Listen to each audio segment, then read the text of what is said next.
नमस्कार, मैं स्वाति आपके अपने चैनल इंडियन माइथोलॉजिकल स्टोरीज में आप सभी का स्वागत करती हूँ। आज आप सभी को विष्णु पुराण के पहले भाग का 21वां अध्याय सुनाने जा रही हूँ। पिछले अध्याय में श्री नरसिंह भगवान के हाथों हिरण्यकशिपु मुक्ति को प्राप्त हुए थे। इस अध्याय में कश्यप जी की अन्य स्त्रियों के वंश एवं मरुदगण की उत्पत्ति का वर्णन मिलता है। श्री पराशर जी बोले, सहाद्र के पुत्र आयुष्मान शिवी और बाष्कल तथा प्रहलाद के पुत्र विरोचन थे और विरोचन से बलि का जन्म हुआ। हे महामुने, बलि के 100 पुत्र थे, जिनमें बाणासुर सबसे बड़ा था। हिरण्याक्ष के पुत्र उत्कुर, शकुनी, भूत संतापन, महानाभ, महाबाहु तथा कालनाभ आदि सभी महाबलवान थे। धनु के पुत्र द्विमूर्धा, शंबर, अयोमुख, शंकुशिरा, कपिल, शंकर, एक चक्र, महाबाहु, तारक, महाबल, स्वरभानु, वृषपर्वा, महाबली, पुलोम और परम पराक्रमी विप्रचिति थे। ये सब धनु के पुत्र विख्यात हैं। स्वरभानु की कन्या प्रभाती तथा शर्मिष्ठा, उपदानी और हैशिरा, ये वृषपर्वा की परम सुंदरी कन्याएं विख्यात हैं। वैश्वानर की पुलोमा और कालका 2 पुत्रियां थी। हे महाभाग, वे दोनों कन्याएं मरीचि नंदन कश्यप जी की भार्या हुईं। उनके पुत्र 7000 दानव श्रेष्ठ हुए। मरीचि नंदन कश्यप जी के वे सभी पुत्र पौलोम और कालके कहलाए। इनके सिवा विप्रचिति के सिंह के गर्भ से और भी बहुत से महाबलवान, भयंकर और अति क्रूर पुत्र उत्पन्न हुए। वे व्यंश, शल्य, बलवान, नभ, महाबली, बतापी, नमुची, इलवल, हस्रम, अंधक, नरक, कालनाभ, महावीर, स्वरभानु और महादैत्य वक्त्र योधी थे। ये सब दानव श्रेष्ठ धनु के वंश को बढ़ाने वाले थे। इनके और भी सैकड़ों हजारों पुत्र पौत्रादि हुए।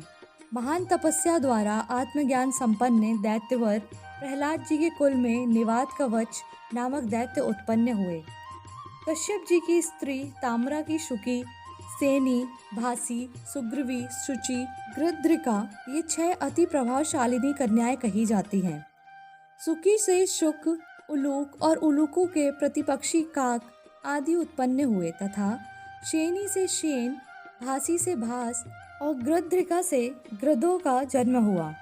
शुचि से जल के एकशीगण और सुग्रीवी से अश्व, उष्ट्र और गर्दवों की उत्पत्ति हुई। इस प्रकार यह ताम्रा का वंश कहा जाता है। विंता के गरुण और अरुण, ये 2 पुत्र विख्यात हैं।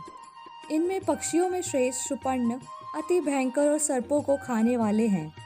हे ब्राह्मण, सुरसा से सहस्त्रों सर्प उत्पन्न हुए, जो बड़े ही प्रभावशाली, आकाश में विचरने वाले, अनेक सिरों वाले और बड़े विशालकाय थे। और कद्रु के पुत्र भी महाबली और अमित तेजस्वी, अनेक सिर वाले सहस्त्रों सर्प ही हुए, जो गरुण के वशवर्ती थे। उनमें से शेष, वासुकी, तक्षक, शंखश्वेत, महापद्म, कंबल, अश्वतर, एलापुत्र, नाग, करकोटक, धनंजय तथा और भी अनेकों उग्र, विषधर एवं काटने वाले सर्प प्रधान हैं। क्रोधवशा के पुत्र क्रोधवशगण, वे सभी बड़ी बड़ी दाढ़ों वाले, भयंकर और कच्चा मांस खाने वाले जलचर, स्थलचर एवं पक्षीगण हैं। महाबली पिशाचों को भी क्रोधा ने जन्म दिया है। सुरभि से गौ और महेश आदि की उत्पत्ति हुई तथा ईश से वृक्ष, लता, बेल और सब प्रकार के तृण उत्पन्न हुए हैं। हसा ने यक्ष और राक्षसों को, मुनि ने अप्सराओं को तथा अरिष्टा ने अति समर्थ गंधर्वों को जन्म दिया। हे ब्राह्मण, यह खारोचिष मनवंतर की सृष्टि का वर्णन कहा जाता है। वैश्वत मनवंतर के आरंभ में मानव वारुण यज्ञ हुआ। उसमें ब्रह्मा जी होता थे और मैं उनकी प्रजा का वर्णन करता हूँ। हे साधु श्रेष्ठ, पूर्व मनवंतर में जो सप्त ऋषिगण स्वयं ब्रह्मा जी के मानस पुत्र रूप से उत्पन्न हुए थे, उन्हीं को ब्रह्मा जी ने स्कल्प में गंधर्व, नाग, देव और दानवादि के पितृ रूप से निश्चित किया। पुत्रों के नष्ट हो जाने पर दिति ने कश्यप जी को प्रसन्न किया। उसकी सम्यक आराधना से संतुष्ट हो तपस्वियों से श्रेष्ठ कश्यप जी ने उसे वर देकर प्रसन्न किया। उस समय उसने इंद्र के वध करने में समर्थ एक अति तेजस्वी पुत्र का वर मांगा। मुनिश्रेष्ठ कश्यप जी ने उनकी भार्या दिति को वह वर दिया और अति उग्र वाले वर को देते हुए वे उससे बोले, यदि तुम भगवान के ध्यान में तत्पर रहकर अपना गर्भ शौच।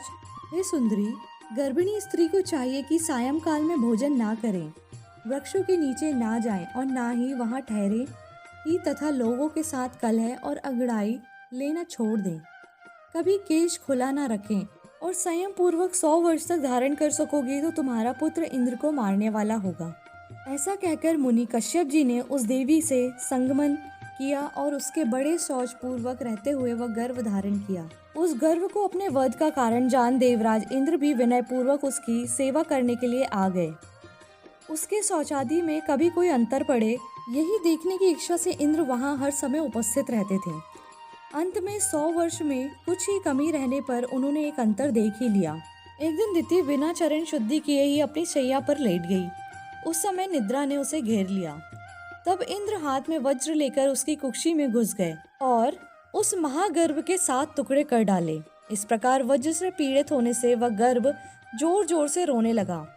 इंद्र ने उससे पुनः पुनः कहा कि मत रो, किंतु जब वह गर्भ 7 भागों में विभक्त हो गया तो इंद्र ने अत्यंत कुपित हो अपने शत्रु विनाशक वज्र से एक एक के 7 टुकड़े और कर दिए। वे ही अति वेगवान मरुत नामक देवता हुए। भगवान इंद्र ने जो उससे कहा था कि माँ रोदी मतलब मत रो, इसलिए वे मरुत कहलाए। ये 49 मरुदगण इंद्र के सहायक देवता हुए। इसी से यह 21वां अध्याय समाप्त होता है। बोले श्री हरि विष्णु भगवान की जय।